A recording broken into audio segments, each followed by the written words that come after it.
खूप विद्यार्थ्यांचा आणि पालकांचा प्रश्न होता, सर कॅप राऊंड 2 चा रिझल्ट कधी लागणार आहे?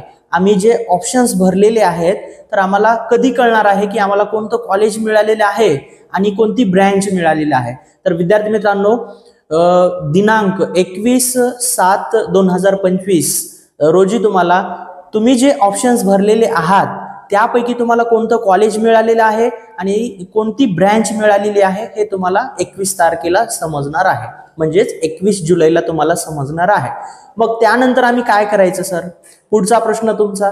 तर 21 तारखेला तुम्हाला जे कॉलेज मिळालेलं आहे किंवा जी ब्रँच मिळालेली आहे हे समजल्यानंतर त्यानंतर जर तुम्हाला ते जे ब्रँच टाकलात तुम्ही आणि त्या ब्रँचला तुम्हाला ऍडमिशन करायचं असेल किंवा जे कॉलेजेस टाकलात तुम्ही ते कॉलेज तुम्हाला मिळालं त्या कॉलेजमध्ये जाऊन ऍडमिशन करायचं असेल तर तुम्हाला 22, 23 आणि 24 या 3 दिवसामध्ये तुम्हाला ऍडमिशन करून घेता येते. तर तुम्हाला काय करायचं आहे, जे ओरिजिनल डॉक्युमेंट्स होते तुमचे, जेव्हा तुम्ही फॉर्म भरते वेळेस सुरुवातीला ओरिजिनल डॉक्युमेंट जे अपलोड केलेले आहेत ते सर्व ओरिजिनल डॉक्युमेंट तुम्हाला घेऊन जायचे आहेत कॉलेजमध्ये जाऊन ऍडमिशन घ्यायचं आहे.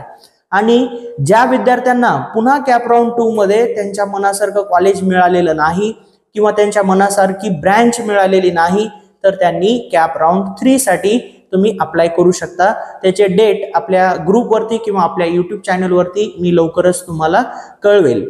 तर विद्यार्थी मित्रांनो, या व्हिडिओमध्ये